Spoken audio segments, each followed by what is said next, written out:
Hello everyone, welcome to 4 hours study.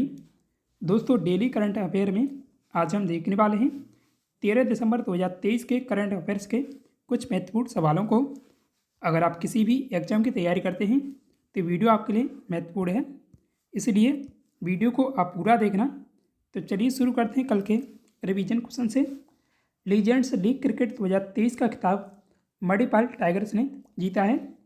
साल 2023 में भारतीय फोक डांस गरबा को यूनेस्को की लिस्ट में शामिल किया गया है।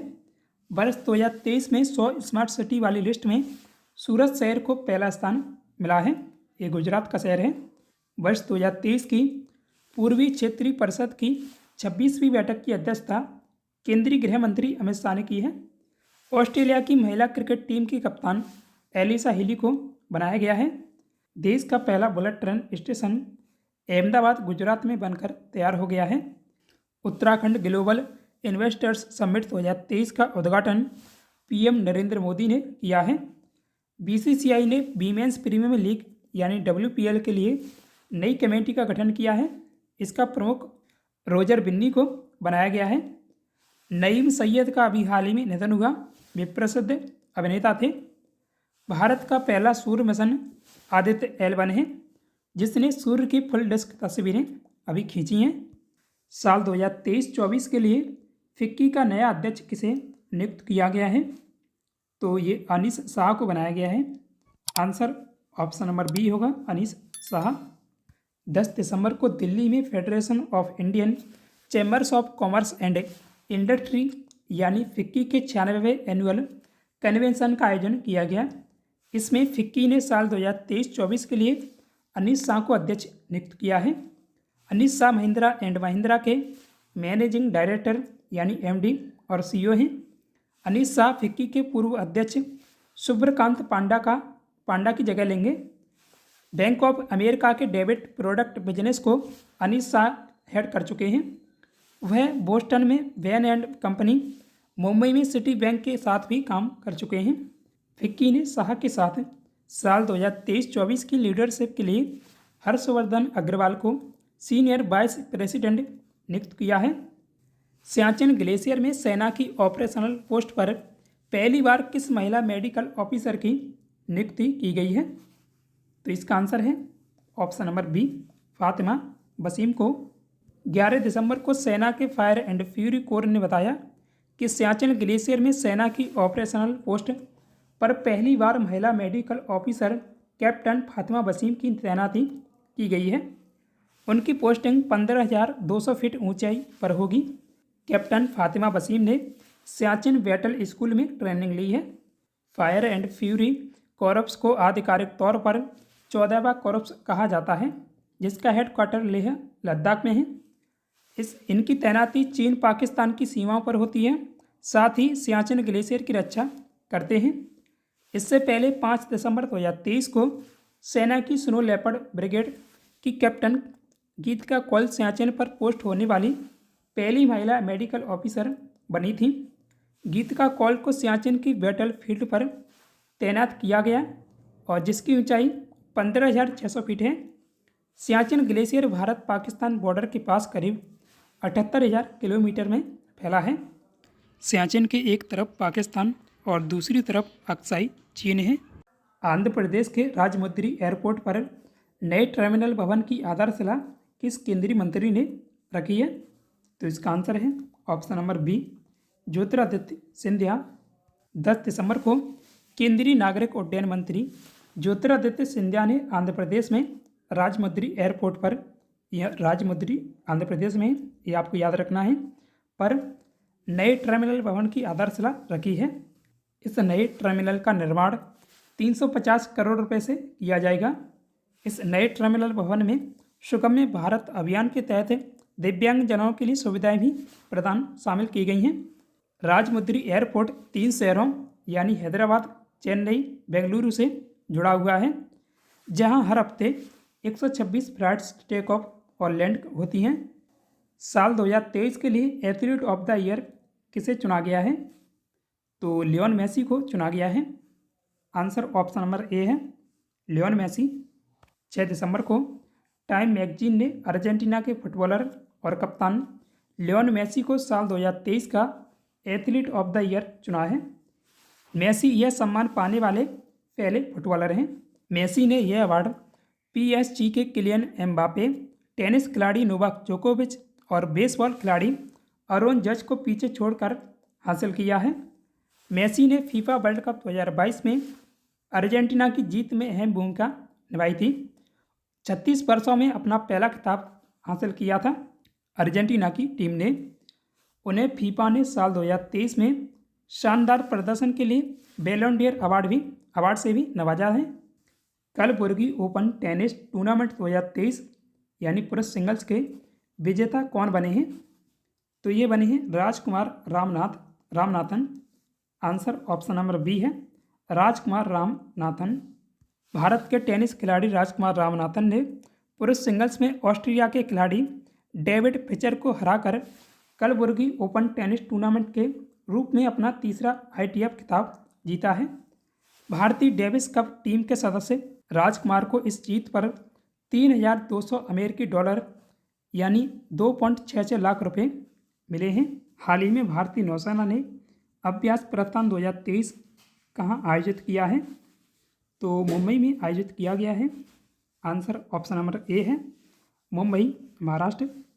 भारतीय नौसेना मुंबई तट पर द्विवार्षिक अभ्यास प्रस्थान आयोजित करती है। यह अभ्यास हर 6 महीने में आयोजित किया जाता है। भारतीय नौसेना ने अन्य रक्षा, राज्य और नागरिक एजेंसियों के साथ मिलकर 2 चरणों वाला अभ्यास प्रस्थान पूरा किया है। मुंबई बंदरगाह से लगभग 83 किलोमीटर दूर तेल और प्राकृतिक गैस निगम यानी ONGC के R12A या रतन प्लेटफार्म पर आयोजित किया गया था। तेल उत्पादन प्लेटफार्मों में उत्पन्न होने वाली आपात स्थितियों से निपटने के उपायों और प्रक्रियाओं की पुष्टि करने के लिए प्रस्थान अभ्यास आयोजित किया जाता है। हर साल विश्व मानव अधिकार दिवस कब मनाया जाता है? तो ये दिवस हर साल 10 दिसंबर को मनाया जाता है। आंसर ऑप्शन नंबर ए है, 10 दिसंबर। भारत में 28 सितंबर 1993 से मानवाधिकार कानून अमल में लाया गया था और 12 अक्टूबर 1993 को राष्ट्रीय मानवाधिकार आयोग का गठन किया गया था। संयुक्त राष्ट्र महासभा द्वारा 10 दिसंबर 1948 को घोषणा पत्र को मान्यता दिए जाने पर 10 दिसंबर का दिन मानवाधिकार दिवस के लिए निश्चित किया गया था। हालांकि आधिकारिक तौर पर इस दिन की घोषणा 1950 में हुई थी। 2023 में इस दिवस की थीम है सभी के लिए स्वतंत्रता, समानता और न्याय। सुप्रीम कोर्ट ने जम्मू कश्मीर से आर्टिकल 370 हटाने के फैसले को बरकरार रखा है। इसे केंद्र सरकार द्वारा कब हटाया गया था? तो इसका आंसर है ऑप्शन नंबर बी, 2019 को हटाया गया था। 11 दिसंबर को सुप्रीम कोर्ट के चीफ जस्टिस DY चंद्रचूड़ की 5 जजों की बेंच ने जम्मू कश्मीर से आर्टिकल 370 हटाने के फैसले को बरकरार रखने का आदेश जारी किया है। केंद्र सरकार ने 5 अगस्त 2019 को जम्मू कश्मीर से 370 हटा दिया था। संविधान के अनुच्छेद 1 और अनुच्छेद 370 से स्पष्ट है कि जम्मू कश्मीर भारत का अभिन्न अंग है। भारतीय संविधान के सभी प्रावधान जम्मू कश्मीर में लागू हो सकते हैं। सुप्रीम कोर्ट ने लद्दाख को केंद्र शासित प्रदेश बनाने के फैसले की वैधता को बरकरार भी रखा है। साथ ही सुप्रीम कोर्ट ने राज्य में 30 सितंबर 2024 तक विधानसभा चुनाव कराने के आदेश दिए हैं। मोदी सरकार ने अपने दूसरे कार्यकाल में आर्टिकल 370 को खत्म करके राज्य को 2 हिस्सों में जम्मू कश्मीर और लद्दाख में बांट दिया था। इसके खिलाफ सुप्रीम कोर्ट में कुल 23 याचिकाएं दाखिल हुई थी। सड़क परिवहन और राजमार्ग मंत्रालय ने ट्रक ड्राइवरों के लिए कब से एयर कंडीशनर केबिन कंपलसरी करने की घोषणा की है? तो 2025 से ये लागू किया जाएगा। आंसर ऑप्शन नंबर ए है, 2025। सरकार ने यह फैसला देश के लॉजिस्टिक क्षेत्र में लागत कम करने, ड्राइवर्स की सेहत में सुधार और सड़क हादसों को रोकने के लिए लिया है। केंद्रीय मंत्रालय के मुताबिक सभी नए ट्रकों में ड्राइवरों के लिए फैक्ट्री फिटेड AC केबिन होना आवश्यक होगा। 1 अक्टूबर 2025 या उसके बाद बनने वाले N2 या N3 कैटेगरी के ट्रकों के लिए AC कंडीशनर सिस्टम लगाया जाएगा। N2 कैटेगरी में वह भारी मालवाहक वाहन आते हैं जिनका कुल वजन 3.5 टन से ज़्यादा या 12 टन से कम है। N3 कैटेगरी में कुल 12 टन से ज़्यादा भारी मालवाहक वाहन आते हैं। देश के टॉप 5 ट्रक मैन्युफैक्चरर्स की बात करें तो मार्केट कैप के हिसाब से पहले नंबर पर टाटा मोटर्स है। इसके बाद महिंद्रा एंड महिंद्रा, आइसर्स मोटर्स, अशोक लेलैंड और फोर्स मोटर्स है। केंद्रीय सड़क परिवहन और राजमार्ग मंत्री नितिन गडकरी हैं। हाल ही में किस कन्नड़ अभिनेत्री का निधन हो गया? तो लीलावती कन्नड़ अभिनेत्री थी जिनका भी हाल ही में निधन हुआ। आंसर ऑप्शन नंबर ए है, लीलावती। प्रसिद्ध कन्नड़ अभिनेत्री लीलावती का 85 वर्ष की आयु में निधन हो गया। अपने बाल प्रदर्शन के लिए जाने जाने वाली अनुभवी कलाकार ने कन्नड़, मलयालम, तमिल, तेलुगु फिल्मों पर अमिट छाप छोड़ी है। 600 से अधिक फिल्मों की अभिनेत्री लीलावती ने 1958 में वक्त प्रहलाद में अपनी पहली फिल्म के साथ अपने कैरियर की शुरुआत की थी।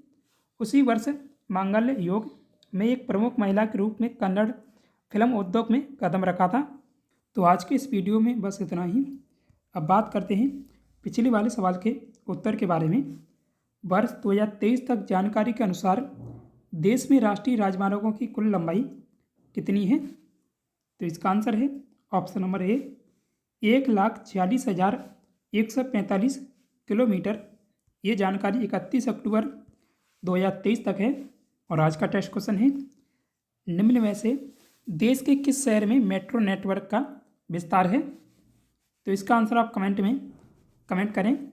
सो दोस्तों, उम्मीद है आपको वीडियो पसंद आया होगा। वीडियो को लाइक करें। साथ ही डेली करंट अफेयर्स के वीडियो पाने के लिए अपने 4 आवर्स स्टडी चैनल को सब्सक्राइब भी कीजिएगा। Thanks for watch this video. जय हिंद, जय भारत।